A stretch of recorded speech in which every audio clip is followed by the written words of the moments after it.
Yes, sister. Yes, one gents, one ladies. One gents, one ladies.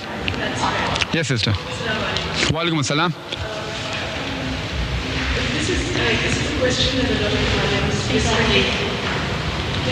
No, this is a question that a lot of aliens have answered for me. Absolutely, no doubt in their scholarship. But I personally am really confused. I don't know everybody else. Some of us have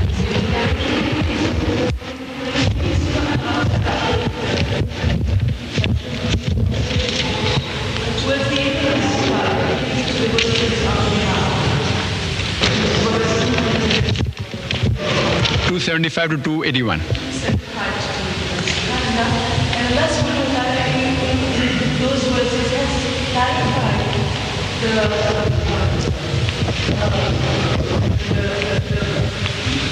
punishments that we have, indulgent we have, and that how our lives will be on wide scale socially and individually we were not involved in the other. And so have elaborated that over and over again in order to justify all of these fatwas and these opinions of a lot of aliens and a lot of so-called big institutions that actually allow it. And sometimes I wonder if it was, and Allah subhanahu wa ta'ala, the Prophet said that we wage a war if you take riba. Who can wage a war with Allah subhanahu wa ta'ala? It does not make me feel good that it's allowed. So,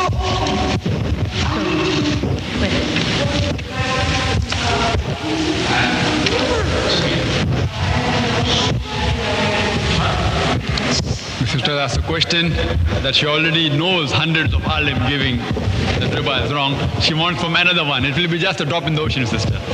Anyhow, the word riba has been mentioned in the Holy Quran no less than 8 times. 8 times it has been mentioned, the word riba. It's mentioned in Surah Rum, chapter number 30, verse number 39, and Surah Nisa, chapter number 4, verse number 161, in Surah Al-Imran, chapter number 3, verse number 130, in Surah Al-Baqarah, chapter 2, verse number 275, thrice in that verse, in Surah Al-Baqarah, chapter 2, verse number 276, and in Surah Baqarah, chapter 2, verse number 278, and which you quoted rightly, the Holy Quran says, Ya ayyuhalladhina amanu taqullah wa zaru ma baqi minar riba.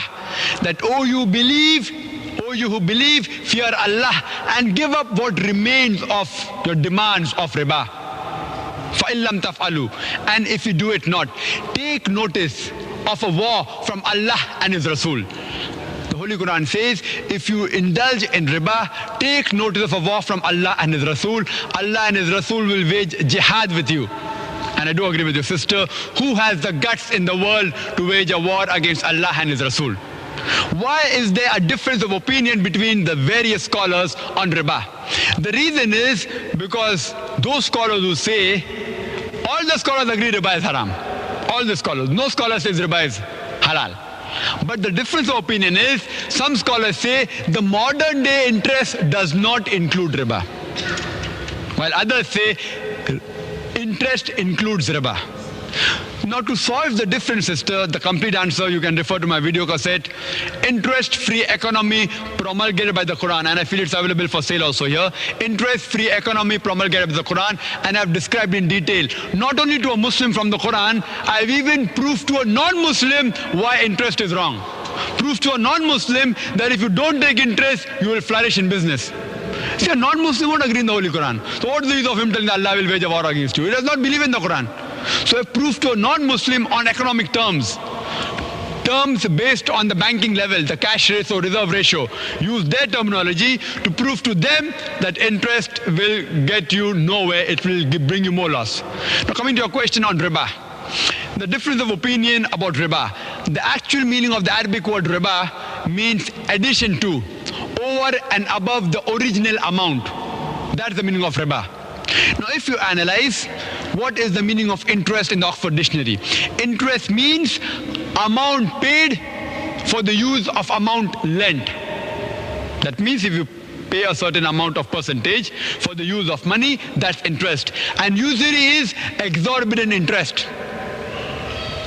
That means interest is smaller part of usury and usury is bigger portion of interest, according to Oxford Dictionary.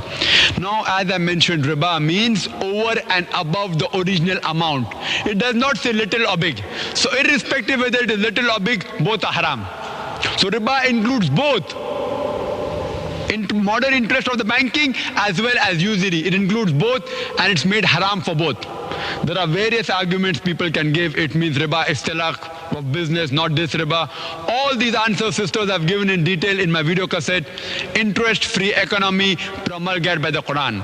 So irrespective whether it is modern banking, anything which is a fixed amount of money paid for a use of fixed amount, it is haram. Then some people say, see, taking interest is haram. What about giving interest? That's allowed. See, the Quran clearly states anyone who indulges in, doesn't say paying interest or taking interest, both. And our beloved Prophet said, it's mentioned in Tirmidhi and the other hadith, that anyone who takes interest, who gives interest, who's a middle party, and the person who records, all four will burn in hell. All four.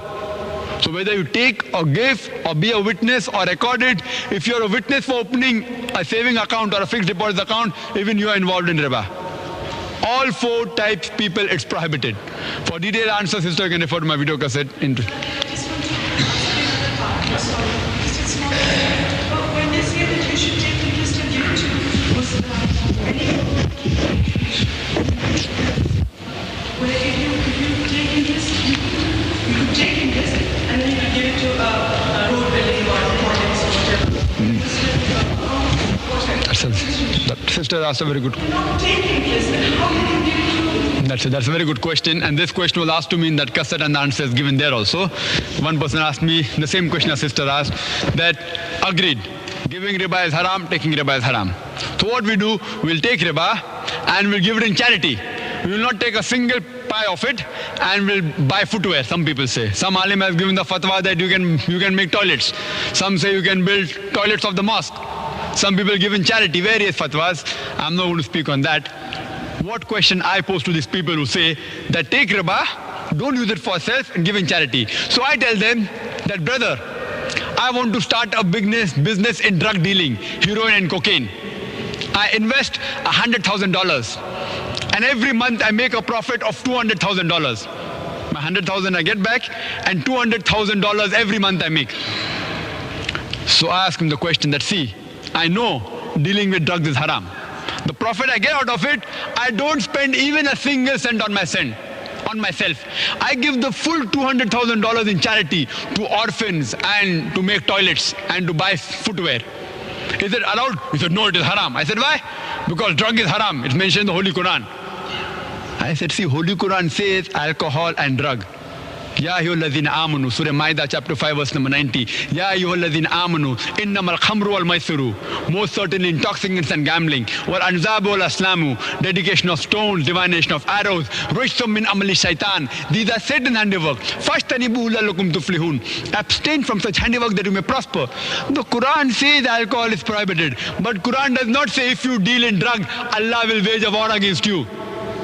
So interest is a bigger haram. So when you can't allow me to do dealing in drugs and give my profit in charity, then how can you take interest and give the profit in charity? I'm doing a smaller crime. And the Islamic Sharia says if you have option between the two, smaller is better than bigger. So I'm doing a smaller crime and I'm giving in charity. So when you say this is haram, then I say a bigger crime is a bigger haram. So surely I don't agree with that philosophy that take money and give it in charity. The philosophy is you're encouraging the system, don't involve in interest at all. People say, how will we keep our money safe? I say, put in an Islamic bank. If there's no Islamic bank, put in a current account. Current account which does not deal with interest. And see to it that you don't put too much money in a current account also. Why simply let them have it? Do business, do tijarat, earn profit and loss sharing. And how to do that, I've explained in my cassette, Interest-Free Economy Promulgated by the Quran. Hope that answers the question. Okay. Excuse me, one more questions from sister and then we're going to be ready for praying Maghrib and then we'll continue inshallah. One more question only from the sister. Inshallah. So if you all want to ask question, I am willing. It's my pleasure. Walaikum assalam. My question is regarding small children, boys and girls, engaging